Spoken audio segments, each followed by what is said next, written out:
Benedicto XVI. Últimas conversaciones con Peter Sewald.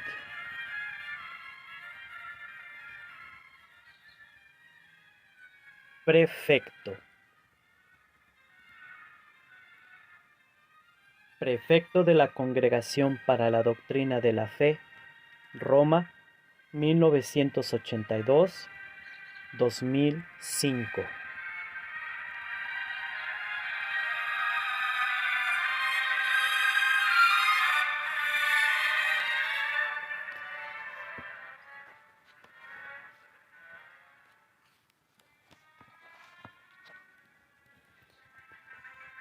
En la despedida de Múnich se evidenció hasta qué punto se había enraizado entre tanto Ratzinger en la ciudad, en todo Baviera. El ministerio episcopal le había transformado en un pastor cercano al pueblo. Nunca un cardenal alemán había sido despedido con tantas alabanzas, con mayor participación del conjunto de la sociedad, de lo cual formó parte incluso una retransmisión en el directo en el primer canal público de televisión, la ARD. Había sin embargo un obscuro presentimiento. Ratzinger sabía que la noticia, que no tardaría en llegar de Roma con su firma, no tendría únicamente contenido positivo, y también sabía que el joven y elogiado ex arzobispo de Múnich, que tanta simpatía inspiraba, pronto se convertiría en el perro guardián del Papa. Santo Padre, el 25 de noviembre de 1981 fue nombrado usted prefecto de la Congregación para la Doctrina de la Fe y por ende guardián supremo de la fe de la Iglesia Católica junto con el Papa. El 1 de marzo de 1982 tomó posesión de su cargo en Roma. Se dice que sus primeras grandes reuniones como prefecto las mantuvo en latín. Todavía no sabía italiano, solo lo había aprendido conversando. Por supuesto, ese siguió siendo mi hándicap. Sea como fuere, en aquel entonces no habría podido dirigir la congregación en italiano, por lo que lo hice en latín, con esperanza de que lo entendieran. A la sazón, todos sabían todavía latín. Eso no representó problema alguno. ¿Cómo fue su primer encuentro con Juan Pablo II en el Vaticano? ¿Hablaron sobre las orientaciones fundamentales del pontificado y en especial sobre sus tareas? No. Para eso tenía la audiencia semanal. Habría tiempo suficiente para intercambiar impresiones. No hicimos consideraciones sobre principios. En realidad estaba claro que tenía que hacer el prefecto de la congregación para la doctrina de la fe. Usted dijo en una ocasión que se conoce mejor a este gran hombre con celebrando con él la Santa Misa que analizando sus libros. ¿Por qué dijo eso? Bueno, cuando se concelebraba con él, se percibía su cercanía interior al Señor, la profundidad de su fe, en la que él se sumerge al celebrar, y lo veía uno realmente como la persona creyente, orante e impregnada por el Espíritu que era, más que si se leen sus libros, que también promocionaban una imagen de él, pero no permiten que se manifieste toda su personalidad. Ustedes tenían temperamentos muy diferentes. ¿Por qué era entonces tan fluida la relación entre ambos? ¿O es que quizá era tan fluida precisamente por eso? Quizá por eso, en efecto, Él era una persona que necesitaba compañía, que necesitaba vida y movimiento, encuentros. Y yo, en cambio, necesito más el sosiego, etcétera. Pero gracias cabalmente a que éramos diferentes, nos complementábamos muy bien. Y gracias a que ustedes sencillamente se caían bien, ¿no? Sí. Y ya que había química entre ustedes. Eso es. Y compartían una misma fe. En efecto. Eso hace todo más bonito y sencillo. Desde luego. Porque uno sabe que el otro busca lo mismo. ¿Mantenían también relación en el ámbito privado? Excursiones, comidas, caminatas, conjuntas. Comíamos juntos en ocasiones, siempre acompañados de un número reducido de personas. Caminatas en realidad no. Y mucho menos esquiaban juntos entonces. Risas. No. Por desgracia, no sé esquiar. ¿Se tuteaban? No. ¿Llevó usted a cabo encargos del Papa en Polonia cuando era arzobispo de Múnich o luego ya desde aquí como prefecto de la Congregación para la Doctrina de la Fe? Me refiero a encargos para apoyar al movimiento de oposición. No, nunca. En todo ese tiempo estuvo varias veces en Polonia. Sí, en efecto, pero no para hacer algo. Había una relación directa con Polonia. Usted era vigilado por el Ministerio para la Seguridad del Estado de la República Democrática de Alemania, la tristemente célebre Stasi. Existe un expediente sobre usted. Es cierto, pero de allí no se pudo sacar nada. ¿Acompañó usted activamente la Obspolitik del Papa, su política para Europa Oriental? Hablábamos al respecto. Estaba claro que la política de Casaroli, el cardenal Agostino Casaroli, era tenido por el arquitecto de la Obspolitik del Vaticano en tiempos de Juan XXIII y Pablo VI. Bajo Juan Pablo II fue cardenal, secretario de Estado desde 1979 hasta 1990. Por muy bien intencionada que fuera, había fracasado. La nueva línea de Juan Pablo II brotaba de su propia experiencia viva, del contacto con estos poderes y fuerzas. A la sazón, no cabía esperar, por supuesto, que estos regímenes colapsaran pronto. Pero se tenía claro que, en vez de intentar conciliarse con ellos mediante compromisos, había que hacerles frente con firmeza. Esa era la idea fundamental de Juan Pablo II que yo compartía. ¿También hubo polémica entre ustedes? No. Pero sí diferencias. Se dice, por ejemplo, que los encuentros de oración del Papa con representantes de las grandes religiones en Asís no eran precisamente de su agrado. Eso es cierto, pero no discutimos sobre ello, porque yo sabía que él quería hacer lo correcto, y a la inversa, él sabía que yo defendía una línea algo distinta.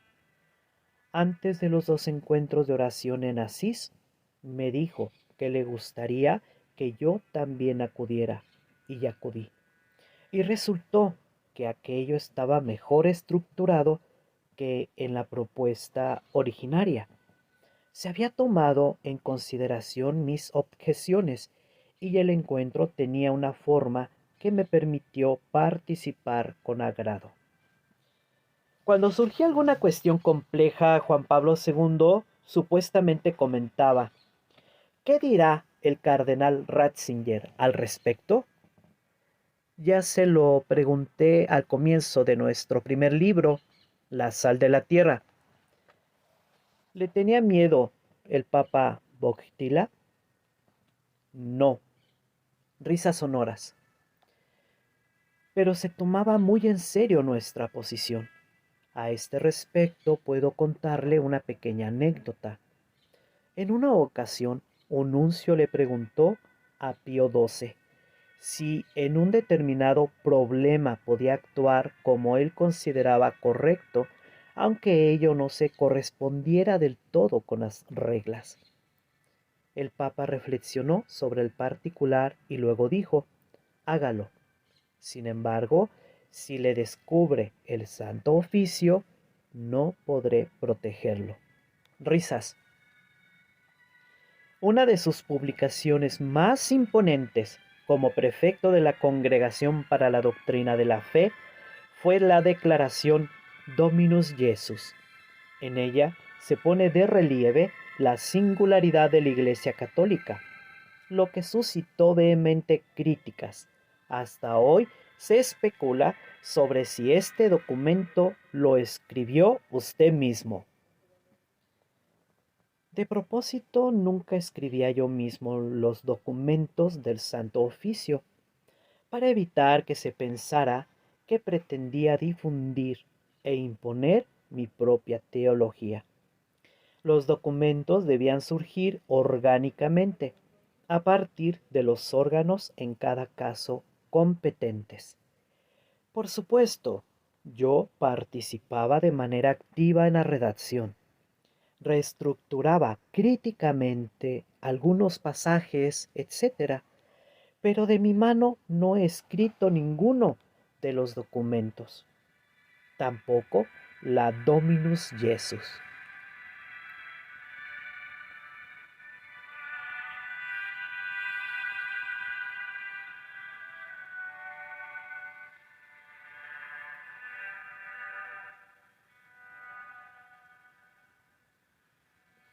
A la sazón se transmitió la impresión de que el propio Papa estaba en contra de este documento.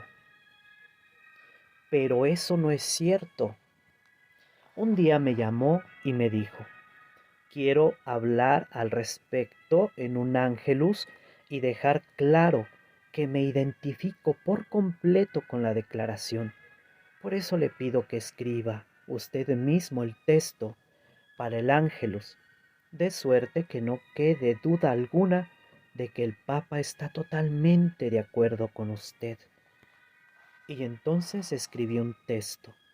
Sin embargo, luego pensé: no debo ser tan contundente, no es correcto. El contenido estaba claro y la forma también era comedida. El Papa me preguntó: ¿es realmente inequívoco? ¿Está usted seguro?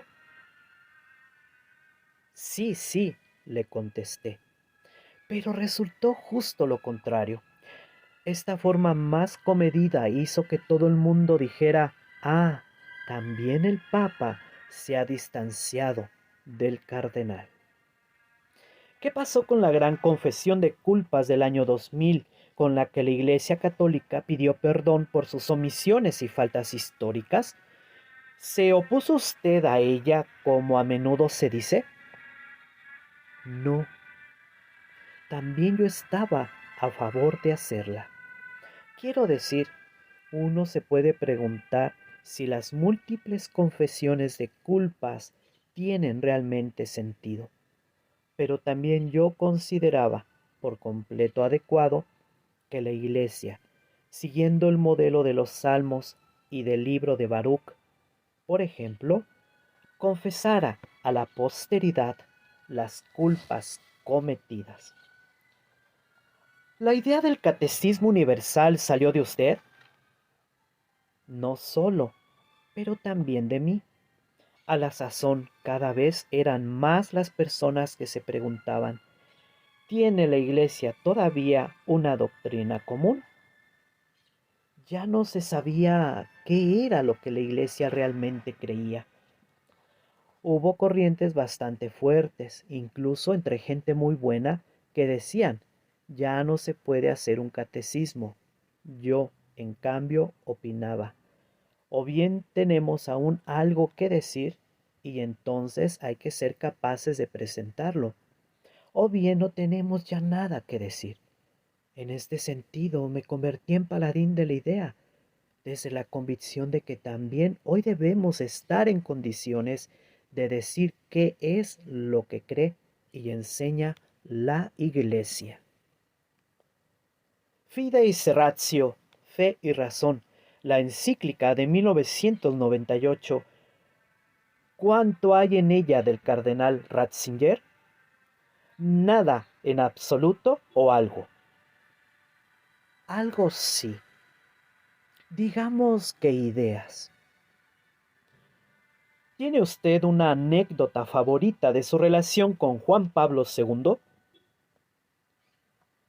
Estando el Papa en Múnich durante su primer viaje a Alemania, me di cuenta de que tenía una agenda apretadísima, de que estaba ocupado sin parar desde primera hora de la mañana hasta la noche. Y pensé, esto no se le puede hacer. Hay que introducir algún rato de descanso. Y entonces impuse que hubiera una pausa considerable a mediodía. Teníamos una bonita vivienda en el palacio. A poco de retirarse al piso superior, llamó para pedirme que subiera enseguida. Al llegar, me lo encontré rezando el breviario. Santidad, ahora debe usted descansar. Ya descansaré en la eternidad, me replicó. Eso es muy característico de él, creo. Ya descansaré en la eternidad. En el presente era infatigable. Lo que quizá también vale un poco para usted mismo. En cualquier caso, cuando lo entrevisté por primera vez en 1992, reconoció abiertamente que estaba exhausto y cansado y que en realidad deseaba abandonar el cargo, que debían llegar fuerzas más lozanas. En efecto, en 1991 sufrí una hemorragia cerebral, lo que aún se dejaba sentir con mucha intensidad en 1992. Entre 1991 y 1993 pasé unos años difíciles, debo reconocerlo, por agotamiento físico, pero también psicológico. Terminé reponiéndome. Como en tantas otras ocasiones, cuando solicitó usted por primera vez ser liberado de sus responsabilidades, vamos a ver, ahí tendría que hacer memoria. Tras el primer quinquenio, en 1986, le señalé al Papa que mi mandato había concluido, pero él ya me había dicho que no lo podía dejar. En 1991 se lo pedí con insistencia. Como ya he dicho, había sufrido una hemorragia cerebral y me encontraba realmente mal. Le dije, ahora ya no puedo más. Pero la respuesta fue no. ¿Y la tercera vez? Antes de que pudiera pedírselo, ya me había dicho, no se moleste en escribirme ni en decirme que desea ser liberado de sus responsabilidades, porque no le voy a hacer caso. Usted tiene que seguir mientras yo esté aquí. Su derrame cerebral en septiembre de 1991. Estuvo ingresado 14 días en el Hospital Pío IX de Roma. ¿Qué pasó en realidad? Bueno, Fue una hemorragia cerebral y tuvo como consecuencia que el campo visual izquierdo quedara restringido. Seguía viendo con aquel ojo, pero solo de frente, no lateralmente, no en los bordes. Esa fue en realidad, junto con un cansancio generalizado, la única secuela. Pero por supuesto, eso ya es bastante desagradable. ¿Sigue teniendo ese problema?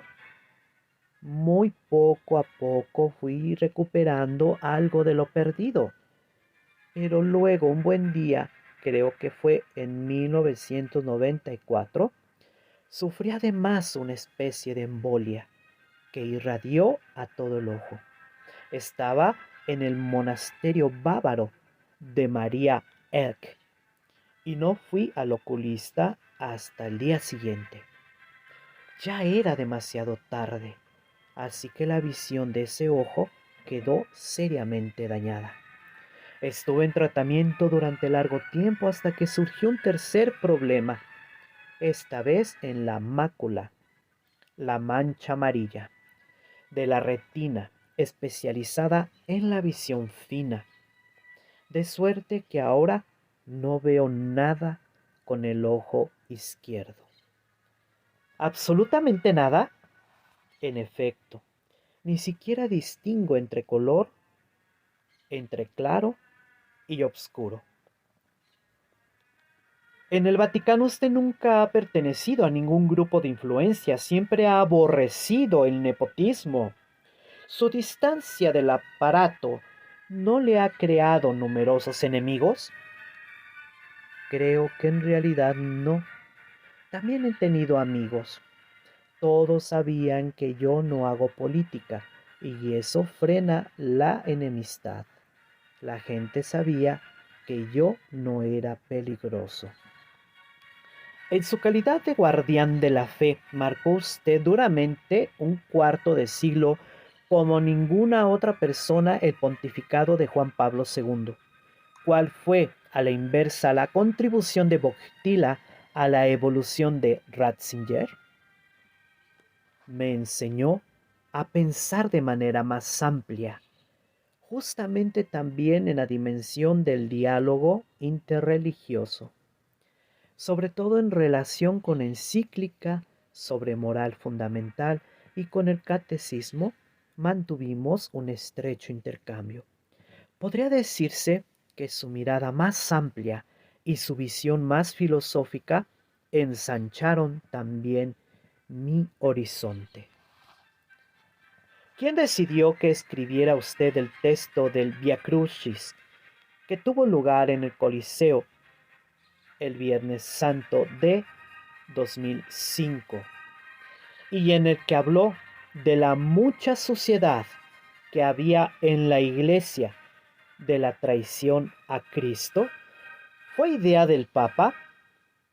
Eso surgió del Papa mismo. En efecto, fue él quien así lo quiso.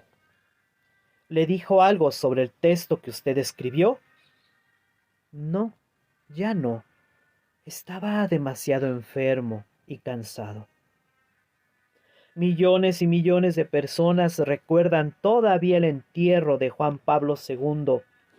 Ya lo siguieran en las pantallas de televisión en uno u otro rincón del mundo. Ya lo vieran de cerca en la Plaza de San Pedro, abarrotada por entre 3 y 5 millones de personas. El sencillo féretro, el viento que agitaba las páginas del Evangeliario abierto, la conmovedora ceremonia presidida por usted, ¿qué sintió? ¿En qué pensó? Esta muerte me conmovió mucho. Por supuesto, pues teníamos una relación muy cercana. Para mí fue una figura decisiva. Había visto todo su calvario y cuando lo visité en el hospital Gemelli, sabía que no podía durar ya mucho y que alguien muera de esa manera le llega a uno al corazón naturalmente. Al mismo tiempo, tengo la conciencia de que Él estaba ahí, de que nos bendice desde su ventana celestial, como luego dije también en la plaza de San Pedro. Eso no era una mera frase bonita, brotaba realmente de una conciencia íntima de que Él sigue bendiciéndonos desde arriba, de que está ahí y de que la amistad pervive de otro modo.